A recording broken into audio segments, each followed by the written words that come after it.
Hello and welcome to After Scientology, Straight Up and Vertical, the weekly show where Tony Ortega and I get together and discuss the events in the world of Scientology as reported on Tony's Substack in the last week. Tony, welcome back this week. Happy Labor Day weekend, Chris. I'm so sad the summer is coming almost to an end now. I know. I am sad too. It has been insanely hot this summer, but I'm going to miss it, to be honest. Okay, now we had a wild week this week. I mean, we always say we got some stuff, but this week was something. Start off with, you had a story that I had forgotten that it even existed. It's been a while. Celebrity Magazine back. Oh, yeah. What's the story here? Yeah, so I used to have some fun with past issues of Celebrity Magazine. I used to look through them and look for interesting things. And every once in a while, I'd find a picture of a celebrity that we'd all kind of forgotten about, who was in, Martin Cove. Remember him? Yeah, Karate Kid. Yeah. Karate Kid. I found a picture of him posing in Celebrity Magazine.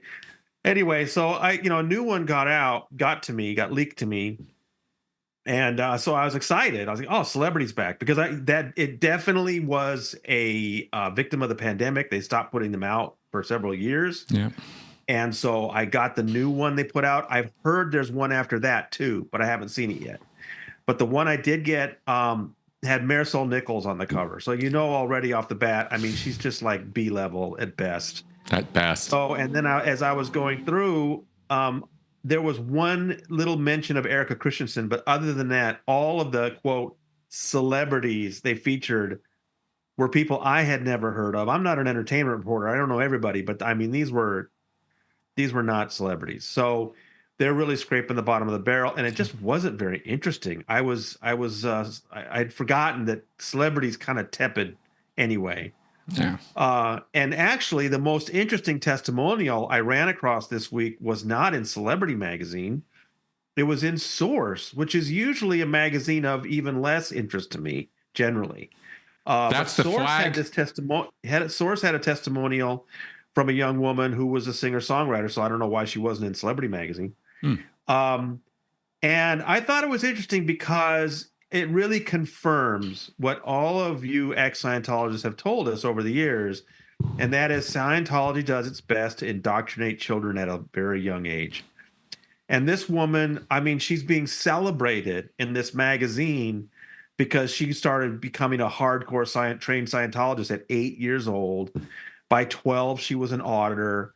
I mean, I just thought it was, hey, they're giving us the evidence. I mean, this is something Scientology published. So right. I just thought you would find that interesting. Absolutely, I did, especially the fact that she was a 12-year-old trained classed auditor, not just somebody doing some Dianetics. She was e-metering, the whole drill. And, and it's not like it's, rocket science. It isn't. But for 12 years old, that's an impressive coordination of actions and everything she was having to do for that.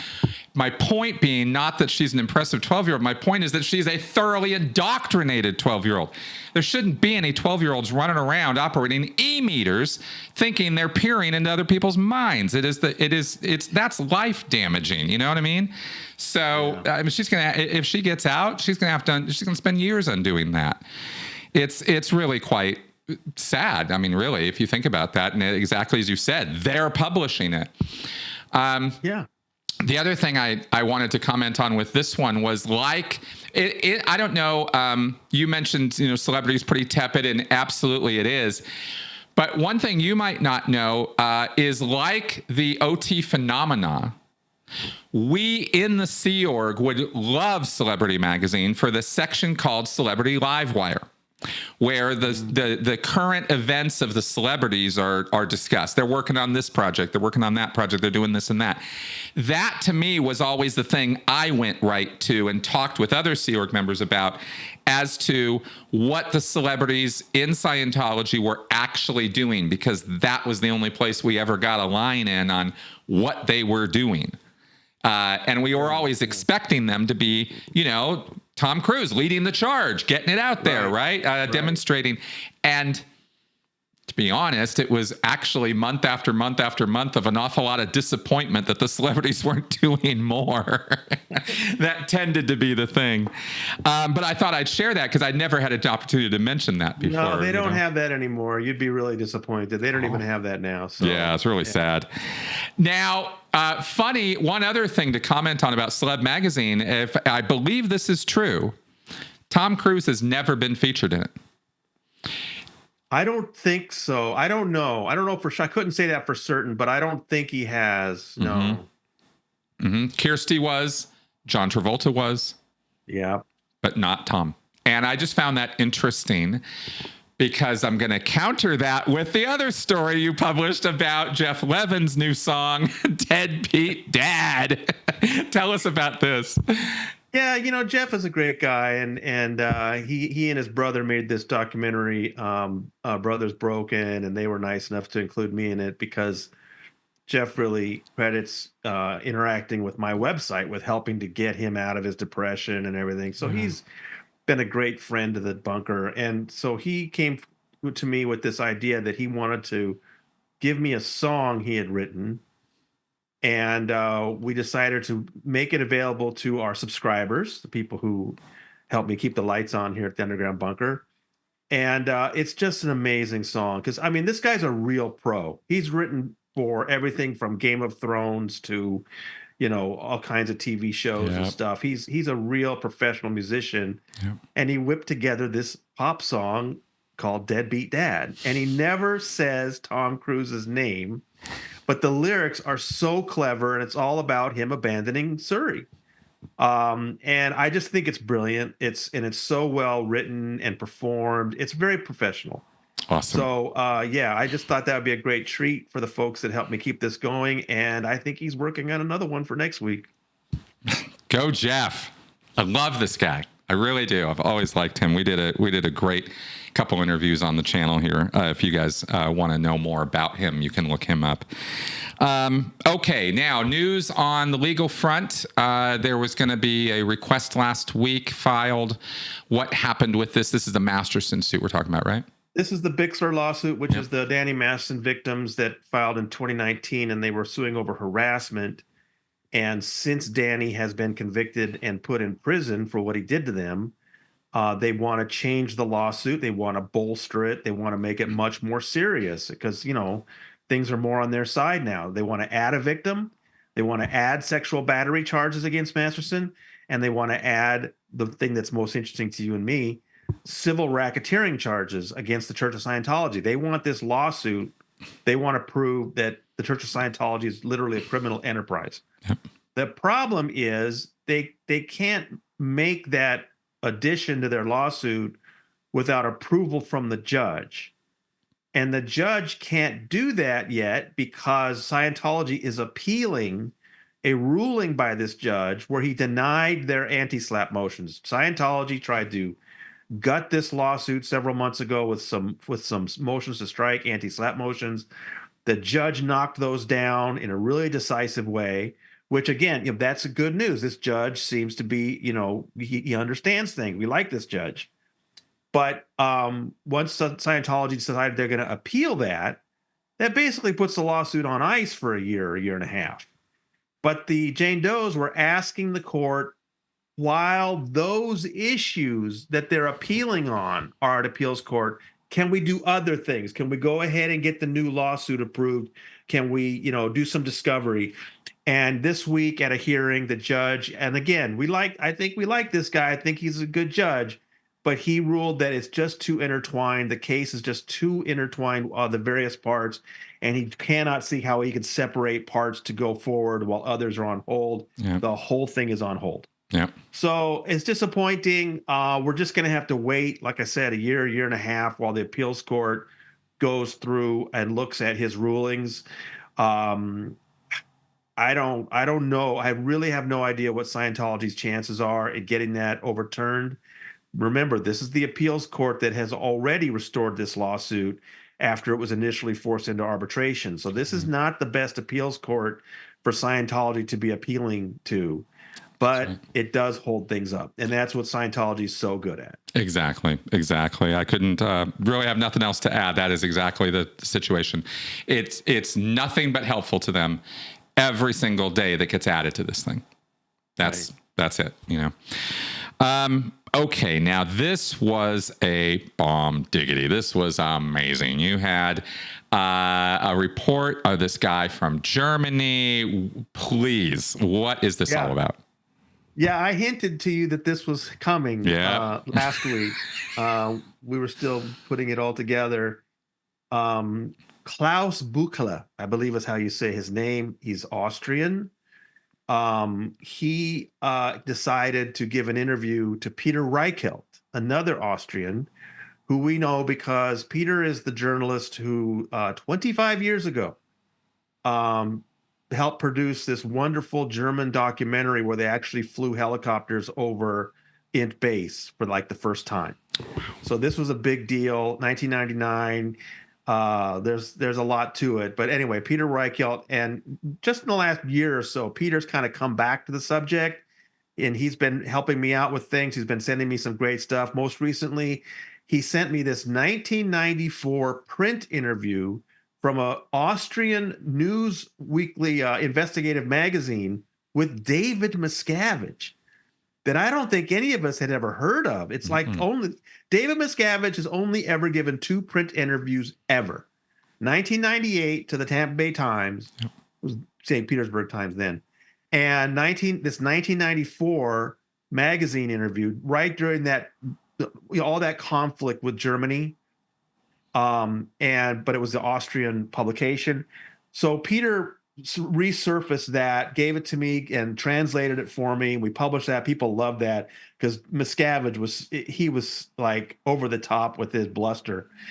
And at that time, Peter mentioned to me, by the way, the reason that happened is that 2 of the top people in OSA at that time were Austrians, Kurt Weiland and this Klaus. Right. And he said, I'm talking to Klaus. Kurt's still in. Kurt is still a prisoner in the hole or whatever. He's stuck out at base. But Klaus is out, and Peter let me know I'm talking to him. I'm interviewing him. I'm gonna translate the transcripts for those interviews and send them to you. So it took a while. He sent me transcripts from several different interviews. And what I did was, they had talked at several different times. I just rearranged them chronologically. I didn't change anything that they said. I just rearranged them so it made a little more sense chronologically. So we learned about Klaus's whole career, which was that he had first gotten into Scientology in Munich in 1973. But before long, he was involved with the Guardian's office in England during Snow White. And he was running the legal department for the Guardian's office worldwide in London. And then, of course, Snow White all fell apart and there were prosecutions and stuff. And so he then was like when Jane Kember went to prison and Mary Sue went to prison, the way he said that he was basically the last person in the Guardian's office shutting it down as they turned it into the Office of Special Affairs that we know today, and that he helped name it. I mean, this guy was in the middle of all this stuff, and then he became a top guy at OSA. Basically, he was in charge of all of Europe. So he was helping Heber Jensch get out of prison. He was helping Italy when some of its orgs were shut down. And of course, the big thing he did was this 2-year project fighting against the German government, which got like President Clinton involved. I mean, this was a massive thing for Scientology in the mid 90s. Yep. And this is the guy who ran it. So it was really fascinating that he's coming forward now. And I think the fact that it was an Austrian journalist who approached him helped. I'm talking to Klaus myself now. So this is great. I think he's going to be helping us out for some time. And I just thought it was a great 2-part series. I broke it into 2 parts. In the second part, we learned the price he paid when he finally decided to leave. He left OSA in about the year 2000. He was tired of dealing with all these issues. And then, of course, the thing that everyone's telling me they thought was great was that he was emphasizing that in OSA, Scientology secret police, Scientology secret service, that it's very compartmentalized. And Marty Rathbun knew a lot of things, but not everything. Mike Rinder knew things, but not everything. And everybody had their own little pieces of it. And he had his piece. And that was very important to keep in mind. He said, but the one person who may know more than anybody else about all the dirtiest operations, the smear campaigns, is a woman in Los Angeles named Linda Hamill. That's it. Now, we knew that name before. I've written about her before, but very little. There's very little known about her. I've only ever seen one photo of her face. There's another photo of sort of the back of her head, but we were able to get her picture on her driver's license. But that's it. And this woman apparently knows where all the bodies are buried. And as Klaus was saying, if you're going to depose somebody, depose Linda Hamill. You know, she knows all this stuff. So that was fascinating. Anyway, by 2000, Klaus was done. He got out and he became a public. So he was no longer part of OSA, but he was still a Scientologist. And then, like so many other Scientologists, he saw how things were, changing, and that Marty Rathbun left and Mike Rinder left, and that really surprised him. And then what really changed things for him, like for so many other people, was the Debbie Cook letter. The Debbie Cook email she sent out January 1st, 2012, that laid out how David Miscavige was not following L. Ron Hubbard's policies and was really leading Scientology in a different direction, led so many people to question their dedication to Scientology and a lot of people to leave. Yeah. What Klaus decided to do at that time was to go visit Marty Rathbun. And of course, Marty warned people, you come to my house, it's under OSA surveillance 24 hours a day, you'll be declared. But Klaus decided to go ahead and do that. He went to see Marty. He was declared, and his daughter, Yasmin, disconnected from him, and he has not heard from her in 13 years because of it. That's sad. So yeah, he paid the price that so many people do. And I think, he held out hope for a number of years that if he kept his mouth shut, maybe he'd be able to get back to her. But I think now it's been enough time. He realized that's not going to happen. So he decided to come forward. Yeah. So a lot of confirmation of some things we knew before, some new details about how things worked. Really fascinating. I'm glad Peter convinced Klaus to give this interview now. Big time. I have not even finished all of it yet, and I have been blown away by what I've been reading because it's shed so much light on some things that we had suspected or thought, or you put things together, but it's nice when somebody comes out and goes, no, what you put together, that's exactly what happened. So this is really good. In Germany, for example, I mean, that was like a huge problem. I don't know if people understand. Like there was a period of time where Germany was, basically the Antichrist to Scientology. I mean, they were just, they just didn't want Scientology in Germany. And so the entire positioning within Scientology was, it was the rise of the Third Reich again, right? And that kind of thing. Yeah, yes. They didn't hesitate at all to go right to that. And the other thing that I wanted to mention was, do we want to mention Gottfried? Sure. So, this is something Peter's written about a lot before. Peter Reichelt, this Austrian journalist, actually at one time worked for Gottfried Hellman. And he then later, as he became a journalist, started writing about, hey, I know this guy was very heavily involved in Scientology. Gottfried Hellman is this Austrian artist. He's well known. Even if you don't know the name, you know his art. He's made album covers that are very famous. He does this sort of hyper realistic painting, and he's very, very well known. And he hates it when people mention him with Scientology. He's even sued people for saying that he's a Scientologist. Well, Klaus said not only is Gottfried Hellman a Scientologist, he saw him at the HGB on the 11th floor, and Peter asked him, so he's OSA's man? And Klaus said, absolutely, he's OSA's man. So not only is Gottfried Hellman a longtime Scientologist, which we all know, but Klaus is painting him to be a Scientology spy too. Yeah. So that's really fascinating. Also, he mentioned Neil Gaiman. He said that he was Klaus worked very closely with David Gaiman in the early 80s before the Guardian's office was disbanded, and that he was audited by Neil. Wow. In the 70s. Yeah. Wow. Yeah. I think Neil Gaiman got out of Scientology around 1985, I think is when he got out, somewhere around there. That's right. That's right. So he hasn't been involved for a long time, but now he's got other problems. That's huge problems. And he was a very highly trained Scientologist. Neil Gaiman was. He wasn't an ancillary part, sort of member. He was fully indoctrinated in it, and he got all the way out. But yeah, now he's got other issues. That Gottfried thing really hit me hard because, of course, the connection with Priscilla as well. I wonder if she knows how close he is with OSA. I mean, there's just report lines that these things overlap each other in very interesting ways. Right. And for those who aren't sure what you're talking about, Lisa Marie Presley had told me back in 2015 that she had left Scientology and brought her mother, Priscilla Presley, out with her, and also her daughter, Riley Keough. Yep. But that since then, and since Lisa Marie's death, we've seen some things that suggest to us that Priscilla might be back in. And probably the strongest of which is that in February, I believe it was in February, Gottfried had a big showing at a major art museum in Vienna, and Priscilla went. And there were pictures of the two of them together. Right. So, does that prove that Priscilla is a Scientologist again? It's maybe not absolute proof, but it sure suggests it.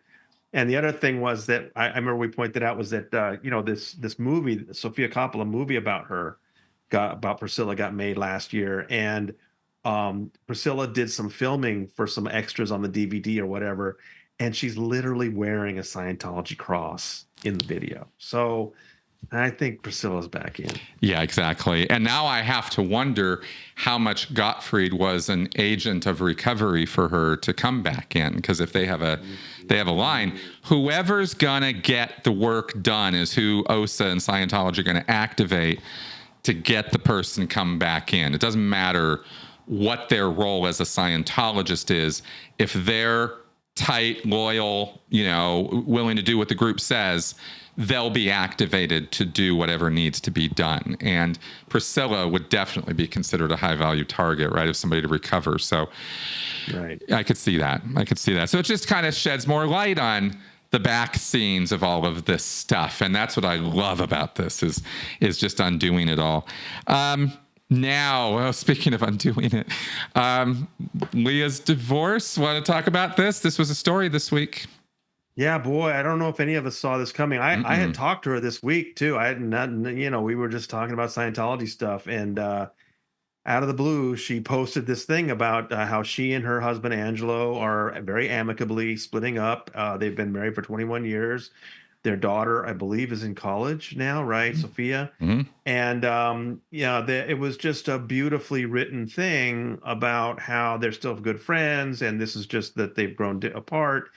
I mean, think how much she's been through in the last 10 years. I mean, it's incredible. Huge. And, constantly smeared by Scientology, fighting them in court, doing their TV shows. I can imagine it's been tough for her. And so as I said, as I reposted her thing, I just want, this is somebody that I respect and admire so much. And I think all of us hope the best for her. Nothing but Leah is the best. And none of us saw this coming, just so everybody knows. It was what? But I can attest to one thing, right? Which is that she and I have interestingly parallel histories in terms of timing of things. We both got out in the same year, speaking out, et cetera, et cetera, et cetera. Sea Org experience, Scientology experience, blah, blah, blah. And so I can say over these last many years, 10, 11 years, it really changes you in so many ways when you go through this process. So it's totally understandable, and it's not even, necessarily a bad thing. It just is what it is. All right. So I just wanted to put that little bit in there. And then finally, I was so pumped to see this story this week on your blog, which is the new info or sort of compilation of info about the Chase wave and what that was all about. Can we talk about this? Yeah. So I first started hearing about the Chase wave in 2021. Somebody that had been inside Scientology actually gave me a document. That's how this all kicked off, I think, was 3 years ago. I got this document showing the actual step-by-step procedure for registrars to do this procedure. What had happened is it had developed somewhere and then it had spread around the country. And I think it was big in LA in particular. But between around 2015 or 2016 up to about 2019, these registrars, the salespeople at Scientology, had developed this method. Now, look, first of all, let me just preface by saying Scientology has always done funky things with credit cards. Okay, that's not new. I'm not saying that this is some new. They never have tried things with credit cards, but this particular development was Chase Bank had some particular very powerful credit cards with big limits that there were a whole series of them of different levels, different colors and stuff. And these registrars had figured out, even if they had a Scientologist that had very little income or credit, that they could get them on that set of cards, get one, and then the next, and the next, and the next, before Chase really knew what was going on. And suddenly this Scientologist had like $60,000, $80,000 of credit, even if they didn't have that kind of credit history. And it was called the Chase Wave. They would just go through all these cards, and then they would have people immediately charge the entire credit limit to Scientology for their bridge. So they had found a way to get people without a whole lot of money, huge amounts of credit, and then saddle them with tons and tons of debt. So we started hearing about this, like I said, in 2021, once we published that. So there was like this document that showed how you call Chase, how you do this, and how you fool them and all that. Once we put that out, I started hearing from people that were victimized by it. There was a couple that was actually in Leah's show. They'd let me know that they had been victimized by the Chase Wave. There was a veteran I talked to who they had used his Navy Federal credit card for the same thing. We heard a lot about it over the next year or so. Now, I went back to my sources. I've got some new sources, and I found out that there were some other details that were really interesting, and they helped me put together this description of how that was working in detail, including this idea of bridging, which was you would take two Scientologists, one would pay off the other's balance. The one that person with the zero balance would then, their credit limit would go way up. You'd fill that, and with that pay off the other person's balance and then fill them up. And so you would use multiple people to keep building credit limits and debt. Yep. And it was just a way to saddle people with incredible amounts of debt. And eventually Chase caught on. And this particular account says that there were actually IRS inspectors. Now, the IRS isn't going to get into Scientology's business, but those particular people may have gotten in trouble with the IRS with the way these credit cards were working. There's a claim that the IRS inspectors got involved, and then Chase Bank shut it down. They changed their policies. I don't have confirmation of that, but I wanted to get this out there in case we could get some other people who might come forward and talk to us about that. But I just thought it was interesting to get even more detail about how Scientology went kind of hog wild in those years, taking out credit cards that people probably shouldn't have taken out and saddling them with huge debt. That's right. That's exactly right. I can't directly confirm, but I can have that it was reported to me firsthand that yes, IRS inspectors were in an org. That I got that same thing. And yeah, it's just criminal. IRS inspectors in org, imagine how freaked out Dave must have been. Completely. And if you wonder why LA, the lawyer who represents the older senior citizens, could get... Yeah, Granberry. So sorry. I'm so sorry, Graham. Huh. That they were just rolling over and giving the money back was exactly the result of that activity, because they were busted and they knew they were busted. And as soon as Chase canceled everything, it was get in those orgs. And I know that they sent people out to the orgs and that they went through the books and they paid people back or refunded money or did things to, fix the problem before it could become substantially worse for them than it already was. They got by the hair of their chinny chin on this one, kind of like they did with Lisa McPherson. And if just a little more push, a little more interest on the part of a few law enforcement or regulatory bodies had been demonstrated here, we could be in a completely different situation right now. That's my take. Well, maybe we could end then with a little positive news on that sort of enforcement front, and that was today at the bunker. We had about a story about a couple developments in Scandinavia, where maybe American officials aren't doing much, but Denmark. There was a two-part, maybe more than two parts, but two-part newspaper series that basically, the stuff that we know here, but that Sea Org members work around the clock and they're paid almost nothing. Well, in Denmark, Scientology is not an official religion, and so they have to abide by labor laws. And so after this two-part newspaper expose, a member of Denmark's parliament has talked about raising this in parliament. So that's positive news. And the other tidbit was that a school in Sweden has been closed. And I love the reason why, because it was a applied scholastic school that did study tech, and pictures of L. Ron Hubbard are on the wall. And the authority there shut down the school because literally because the curriculum was not scientific or objective. Isn't that awesome? When something like this happens, Chris, it's like, of course, shouldn't it be the business of the government to protect children from indoctrination in pseudoscience? Right. And it's so I don't know that it's a big deal that one particular school of 190 students closed in Sweden, but I love the reason. And the reason it's news now is that the body that runs the school appealed to a court, and the court said no, they had every reason to close you down. They're now appealing it to a higher court, but I just love the fact that I love that reason. It's like, yeah, we don't like the fact that they're abusing people, and we don't like the fact that they're splitting up families.